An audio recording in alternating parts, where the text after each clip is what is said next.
الحمد للہ العزیز القہار والصلاة والسلام علی النبی المختار وعلی آلہ الاطہار واصحابہ الاحیار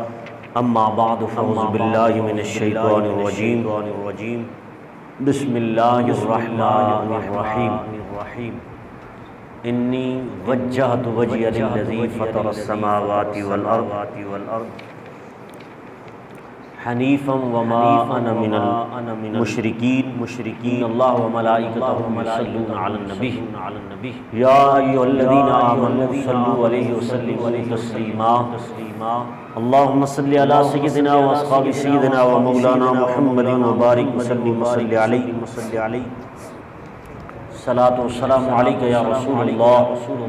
وعلی آلک واصحابک یا سیدی یا حبیب اللہ الصلاۃ والسلام علیک یا نور اللہ وعلی آلک واصحابک یا سیدی یا حبیب اللہ اللہ تبارک تعالی جل جلالہ وعم نوالہ وعظم شانہ واتم برہانہ کی حمد و ثنا اور حضور سرور کائنات جناب محمد رسول اللہ صلی اللہ علیہ وسلم کے دربار گوہر میں ودیعہ درود و سلام عرض کرنے کے بعد نہایت ہی معزز سامعین و ناظرین اللہ رب العزت کا لاکھ شکر ہے کہ اللہ رب العزت نے پھر سے ہمیں جمعۃ المبارک کا مقدس دن نصیب فرمایا اور اس کا لاکھ شکر یہ کہ اس رب جلال نے آج کے اس عظیم اجتماع میں ہم سب کو جمع ہو کر قرآن و سنت کے ابلاغ کو سمجھنے کی توفیق نصیب فرمائی۔ میں دعا کرتا ہوں کہ اللہ رب العزت آج کے اس عظیم اجتماع کے توسل سے ہم سب کی بخشش و مغفرت فرما کے جنت میں اعلیٰ مقام عطا فرمائے۔ حضرات گرامی، جیسا کہ گزشتہ جمعات میں دو جمعۃ المبارک ہمارا ٹاپک چل رہا تھا کہ جب سچائی خود بولے،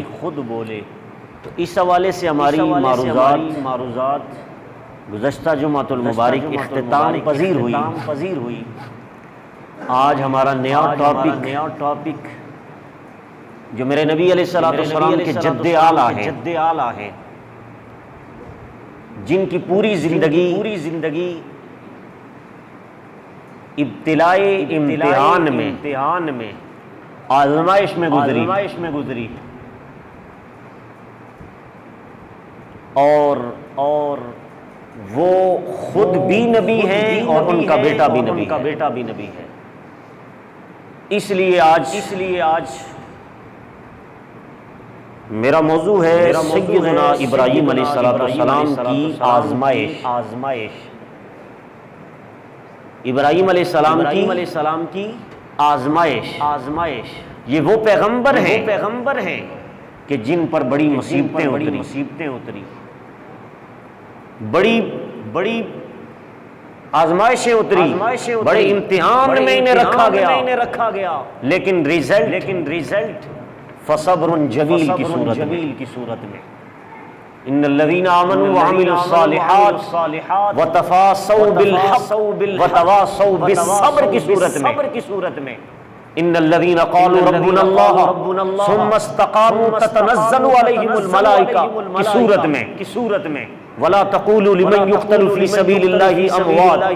بل احياء ولكن لا تشعرون ولا نبلونكم بشيء من الخوف کی صورت میں، والجوع کی صورت میں، والثمرات کی صورت میں۔ اللہ رب العزت نے انبیاء کرام کی ذوات کو رکھا کہ جتنا بڑا اللہ رب العزت نے جس کسی کو مقام عطا کیا ہوتا ہے، اتنے بڑے امتحانات میں اللہ رب العزت اور اتنی بڑی آزمائش میں اس بندے کو رکھ کے یہ کمال عطا فرماتا۔ اور اس سے پہلے ایک روایت، بڑی لطیف روایت ہے، آپ سنیں گے تو مچل جائیں گے۔ روایت سنیے، اللہ کے جو دشمن ہیں انہیں امتحان میں نہیں رکھا جاتا، وہ آزمائش میں نہیں ہوتے، اللہ کے پیارے اور مقربین جن سے رب پیار کرتا ہے انہیں پھر امتحان میں ڈال دیتا ہے، ان پر مصیبتیں اڑتی ہیں، ان پر اذیت اترتی ہے، وہ امتحان میں ہوتے ہیں۔ 70,000 انبیاء کرام، میرے نبی علیہ الصلوۃ والسلام کی روایت، 70,000 انبیاء کرام ان کا انتقال اور ان کی موت ایسے واقعہ ہوئی، بھوک اور پیاس کی صورت میں ان کا انتقال ہوا۔ ہم کس باغ کی مولی ہیں؟ آج ہمارے گھر میں ایک دن کھانا نہیں ہوتا، ہم اللہ سے شکوہ کرتے۔ 70,000 نبیوں کے بارے میں میرے نبی نے فرمایا ایسے انبیاء ہیں کہ جن کو موت اس وجہ سے آئی، بھوک اور پیاس کی صورت میں ان کا انتقال ہوا۔ تو جب نبی کی شان اعلیٰ ہے تو پھر اس کو امتحان میں بھی اعلیٰ گریڈ کا درجہ حاصل ہے کہ اس طریقے سے ان پر آزمائش ہوتی ہے۔ ویسے تو میرے نبی علیہ الصلوۃ والسلام سے سوال کیا گیا اشد البلاء یا رسول اللہ، سب سے زیادہ مصیبتیں کس پر نازل ہوتی ہیں؟ تو میرے نبی نے پہلا جواب دیا، فرمایا الانبیاء، انبیاء کرام کی ذوات پر اللہ رب العزت مصیبتیں آزمائشیں اتارتا ہے۔ اور ساتھ میرے نبی نے فرمایا پھر انبیاء 1.25 لاکھ انبیاء کرام میں سب سے زیادہ جس شخص پر مصیبتیں نازل ہوئی وہ تمہارے سامنے محمد کھڑا ہے۔ یارو، ایک تو ہم کہتے ہیں محبوب خدا اور دوسرا میرے مصطفیٰ کریم فرما رہے ہیں سب سے زیادہ رب ذوالجلال نے مجھ سے امتحان لیا، کئی دن تک فاقے۔ تو اس چیز کو مد نظر رکھیں کہ 8 دن تک میرے نبی نے اپنے پیٹ کے ساتھ پتھر باندھے رکھا بھوک کی صورت میں۔ یہ میرے نبی ہیں، مالک کونین ہیں، وہ کچھ پاس رکھتے نہیں، خدا کی نعمتیں ہیں ساری ان کے پاس۔ رب ذوالجلال نے ساری کائنات کا مالک بنایا ہوا ہے، لیکن کئی دن میرے نبی کے گھر میں دیا نہیں جل رہا۔ حضرات محترم سنیے، ایک لطیف حدیث سنیے، آپ اس سے لطف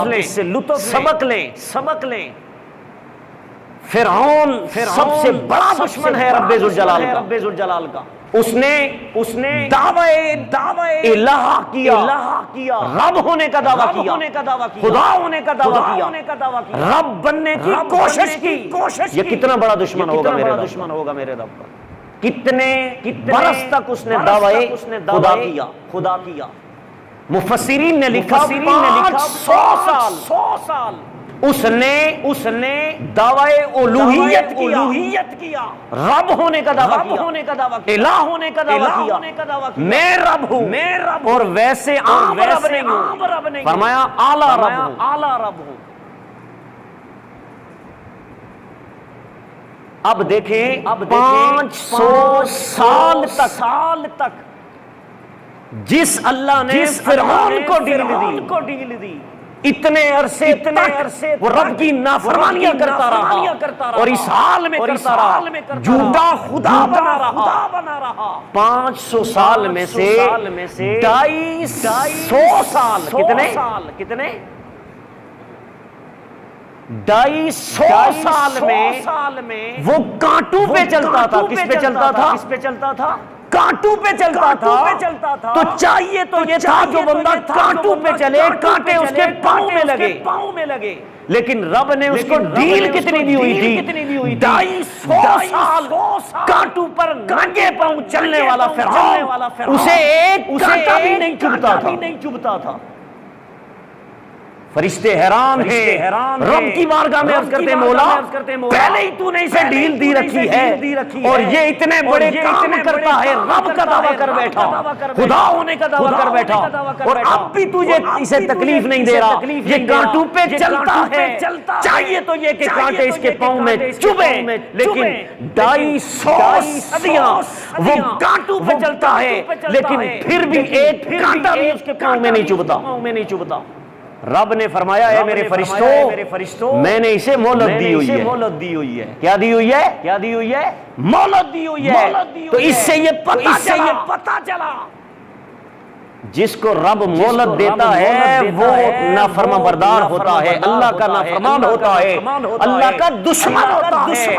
اور جسے رب اپنی مصیبتوں میں آزمائشوں میں بلاؤں میں مسلط کرتا ہے وہ رب کا اتنا قریب ہو جاتا رب اس سے پیار کرتا ہے کتنا پیار کرتا ہے سنیے حدیث سنیے مچل جائیے ایک صحابی حضور علیہ السلام کا دور پاک ایک صحابی رات کو سوئے ہوئے تھے آدھی رات آنکھ کھلی اور آنکھ کھلی تو پیاس لگی ہم بھی جب اٹھتے ہیں رات کو جب آنکھ کھلتی ہے تو بعض لوگوں کی عادت ہوتی ہے وہ اٹھ کے پانی پی لیتے اب ایک شادی شدہ بندہ ہو تو گھر میں اتفاق ہو آپس میں تو پھر وہ خود نہیں اٹھتا اپنی گھر والی کو کہتا ہے مجھے پانی پلاؤ تھا یوں ہی اسی طرح کہ وہ صحابی ان کی جب آدھی رات کو آنکھ کھلتی ہے تو اپنی مسز سے کہتے ہیں اٹھو مجھے پانی پلاؤ وہ ان کی اہلیہ اٹھتی ہیں جا کے پانی لے کر آتی ہیں قریب پہنچتی ہیں تو وہ صحابی ان کی آنکھ لگ جاتی دوبارہ سو جاتے اس سے پہلے بخاری کے اندر ہم نے حدیث سنی کہ وسیلہ اعمال الصالحہ ایک زوات کا وسیلہ ہے ایک اعمال کا وسیلہ ہے بخاری میں ایک اور حدیث ہے کہ ایک بندے نے 3 مسافر تھے اور گزر رہے تھے کام کاج کے لیے کاروبار کے سلسلے میں جنگل سے سفر کر کے شہر کی طرف جا رہے تھے اور تینوں جب بارش موسلادھار ہوئی بخاری کے اندر حدیث ہے کسی وقت میں مجھے ٹائم ملا تو میں تفصیل کے ساتھ اس حدیث کو بیان کروں گا بڑی زبردست حدیث ہے بڑی لطیف حدیث ہے ان میں سے ایک 3 مسافروں میں سے ایک مسافر وہ بھی تھا کہ جس نے رب کی بارگاہ میں نیکی پیش کی کب جب وہ ایک غار میں پناہ لینے کے لیے اندر چلے گئے جب اندر گئے تو اوپر سے ایک بڑا سا پہاڑ کا ٹکڑا گرا یعنی پتھر گرا اور اس نے غار کا منہ بند کر دیا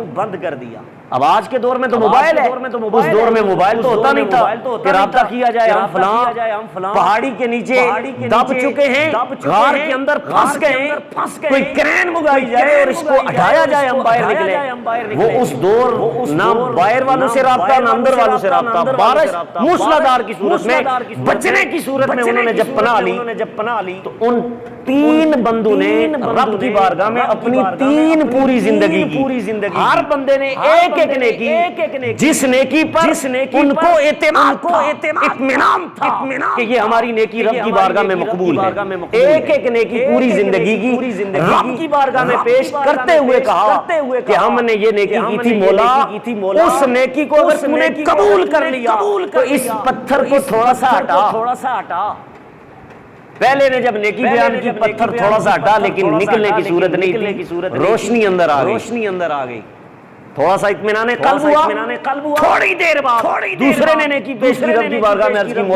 کی مولا اگر تیری نیکی میں نے جو تیری بارگاہ میں کی تھی اگر وہ نیکی تیری بارگاہ میں مقبول ہے اس پتھر کو تھوڑا اور ہٹا لیکن نکلنے کی صورت نہیں تھی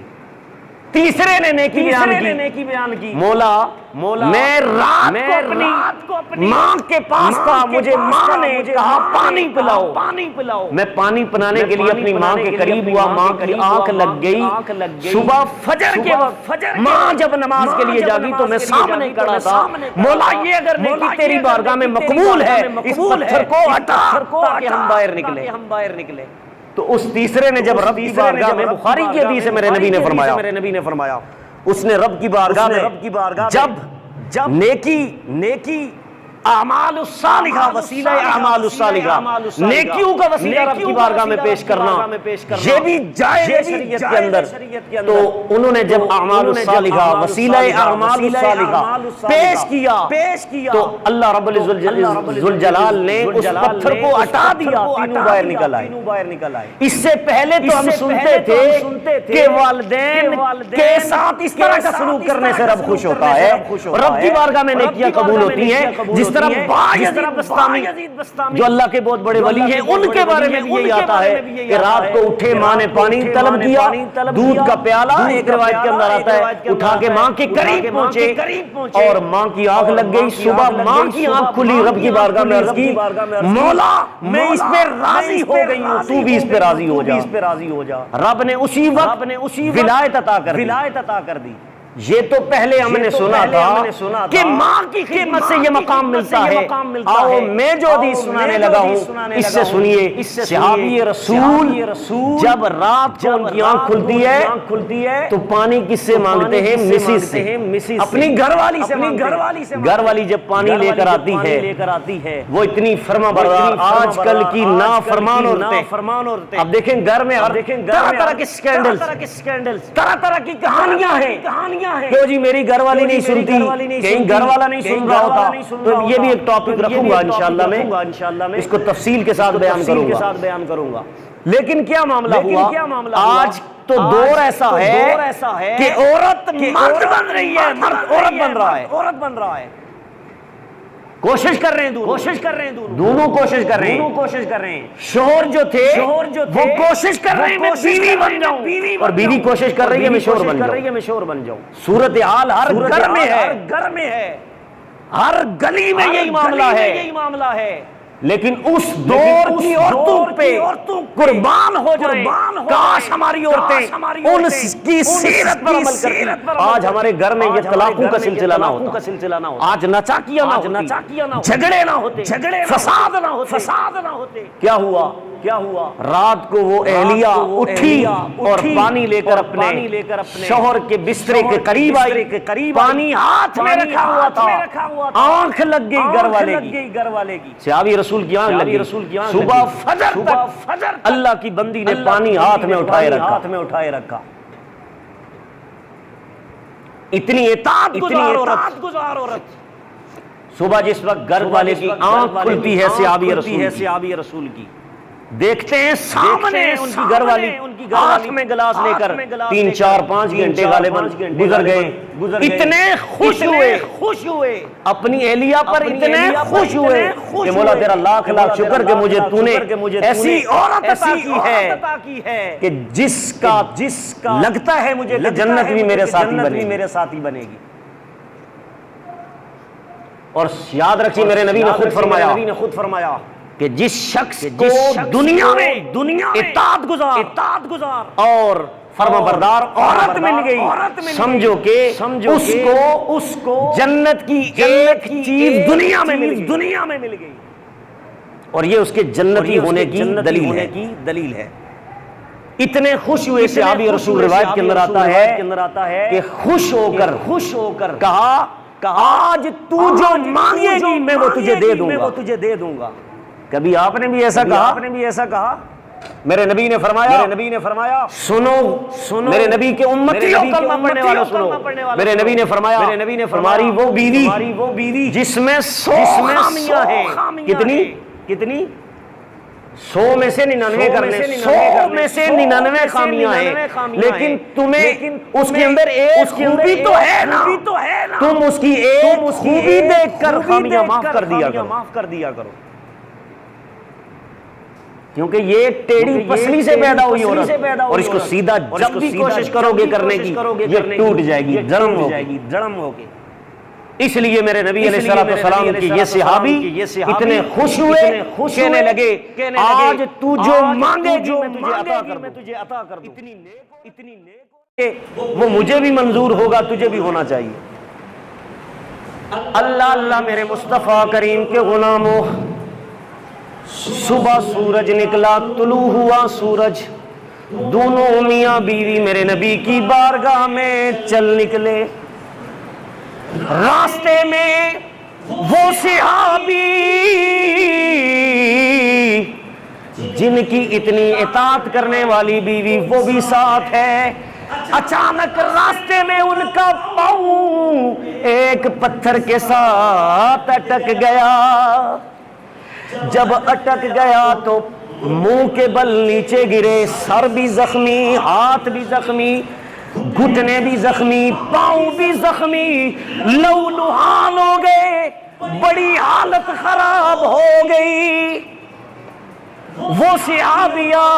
ساتھ جو ان کی گھر والی ہیں انہوں نے خون صاف کرنا شروع کیا، پٹیاں کرنا شروع کر دی، زخم پر مرہم لگانا شروع کر دی اور کہا چلتے ہیں واپس گھر. کہا ہم رسول اللہ کی بارگاہ میں اب نہیں جائیں گے. وہ صحابی کہنے لگے اے اللہ کی بندی، تو نے جو کہا تھا اس کا فیصلہ بھی تو کروانا ہے، تو طلاق طلب کر رہی تھی، اب واپس چل کے کیا کریں؟ وہ اللہ کی بندی ان کی زوجہ محترمہ وہ صحابیہ کہنے لگی میں تیرے ساتھ زندگی گزارنا چاہتی ہوں. کہا میں طلاق نہیں لینا چاہتی. وہ صحابی کہنے لگے اے اللہ کی بندی بتا تو صحیح، 1 منٹ میں تو نے فیصلہ چینج کر لیا، پہلے اور منصوبہ تھا اب اور منصوبہ کیوں بتایا؟ راز سے پردہ تو ہٹا. وہ اللہ کی بندی کہنے لگی، وہ صحابیہ کہنے لگی اے میرے شور، ساری زندگی میں نے تیرے ساتھ جتنا عرصہ بھی گزارا، 20 سال یا 25 سال گزارے،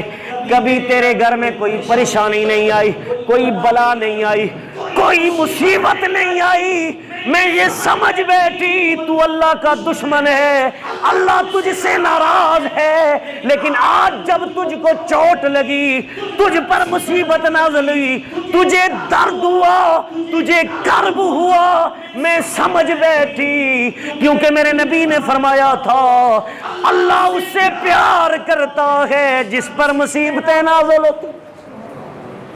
اللہ اس سے پیار کرتا ہے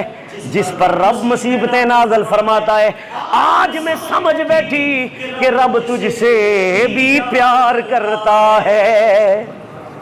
رب تجھ سے پیار کرتا ہے. کیا طلاق کس لیے لے رہی تھی؟ اب راز کا پتہ چلا کہ کہیں تو اس فرعون معاذ اللہ، کیونکہ فرعون کے بارے میں نے روایت بتائی تھی کہ جتنا رب کا بڑا دشمن ہوتا ہے اس کو رب دین دیتا ہے، دنیا کی ہر طرح کی فیسیلیٹیز اس کو عطا کرتا ہے، اس کو آزمائش میں نہیں ڈالتا. کہیں ایسا تو نہیں ہے کہ تیرے ساتھ بھی یہی معاملہ ہے؟ کہا جتنا عرصہ میں نے تیرے ساتھ گزارا خوشیاں ہی خوشیاں نصیب ہوئی، کبھی مصیبت نہیں آئی، کبھی آفات و بلیات ہم پر نازل نہیں ہوئے. آج پتہ چل گیا کہ رب تجھ سے بھی پیار کرتا ہے. حضرات محترم، یہ چند باتیں اصلاحی طور پر آپ احباب کے سامنے بیان کی. اب سنیے، جناب ابراہیم علیہ السلام ایسے ہی اللہ کے وہ پیغمبر جن کو بڑی آزمائش میں رکھا گیا، ان کے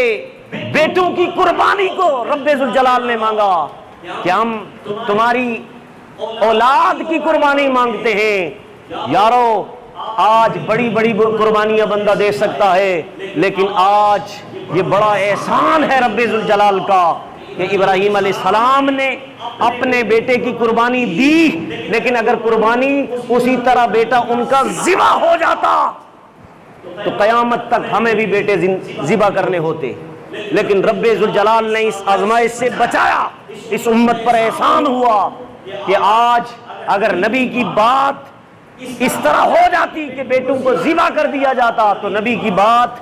سنت بن جاتی ہے، وجوب کے درجے میں آ جاتی ہے. لیکن یہ کام اللہ رب ذوالجلال نے امام حسین سے کروایا کہ انہوں نے اپنے 70 افراد کو رب کی بارگاہ میں قربان کر دیا. تو حضرت حسین علیہ السلام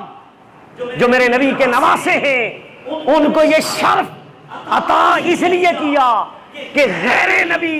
اگر ایسا کوئی فعل کرے تو امت کے لیے سنت نہیں بنتا، اگر نبی کرے تو سنت بن جایا کرتا. ابراہیم سے بچوں کو نہ کٹوانا اور پھر میڑے کی قربانی کا کر دینا، یہ قیامت تک ہمارے لیے جانوروں کی قربانی دینا رب کی بارگاہ میں وجوب کی صورت اختیار کر گئی. اور جناب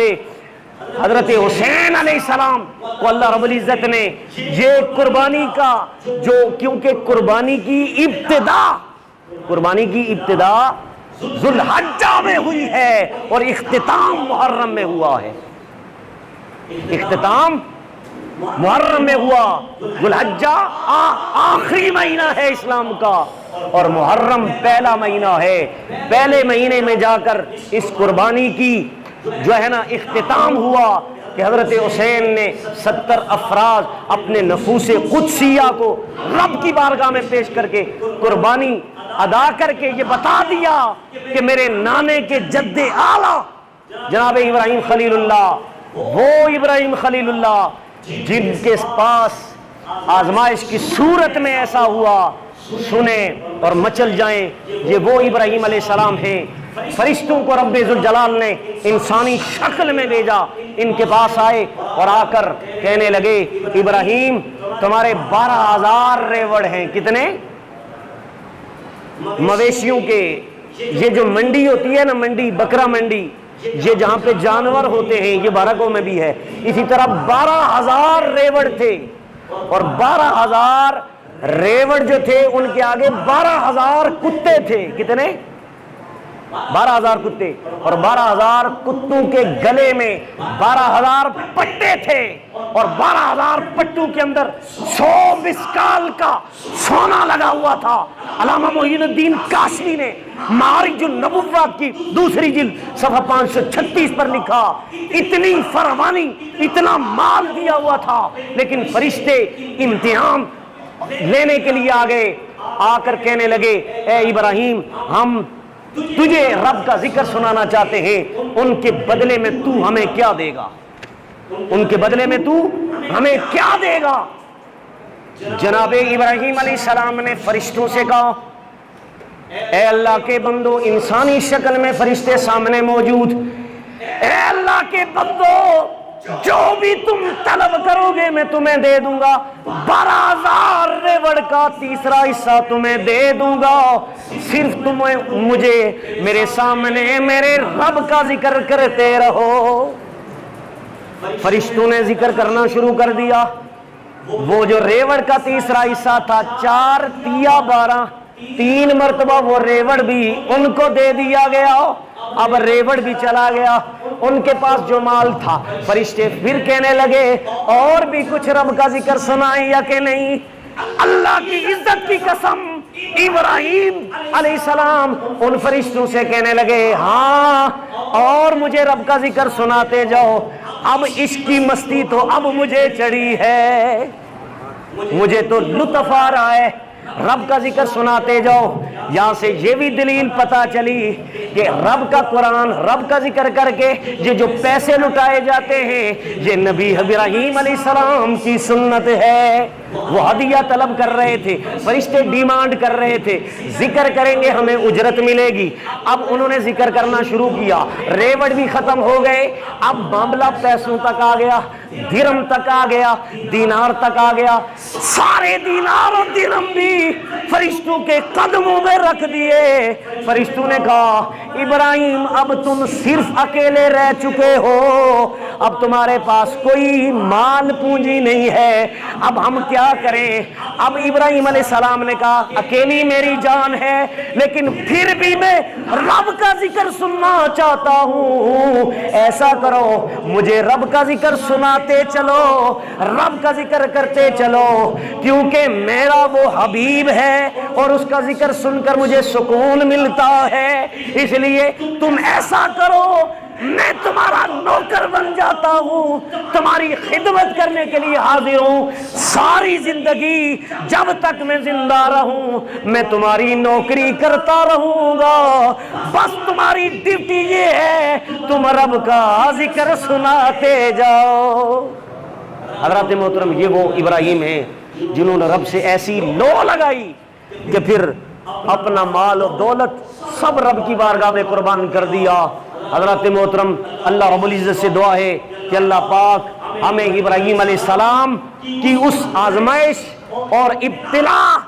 امتحان کی صورت میں اللہ رب العزت ہمیں بھی ایک ایسی جھلک عطا فرمائے اور ایسا جذبہ عطا فرمائے کہ ہم رب کی بارگاہ میں انفاق فی سبیل اللہ کی صورت میں رب کی رضا کے لیے خرچ کریں اور رب ذوالجلال کی بارگاہ میں ہم قیامت کے دن تاکہ سرخرو ہو سکے۔ وآخر دعوایا ان الحمدللہ رب العالمین۔ آخر میں صرف ایک اعلان سن لیں۔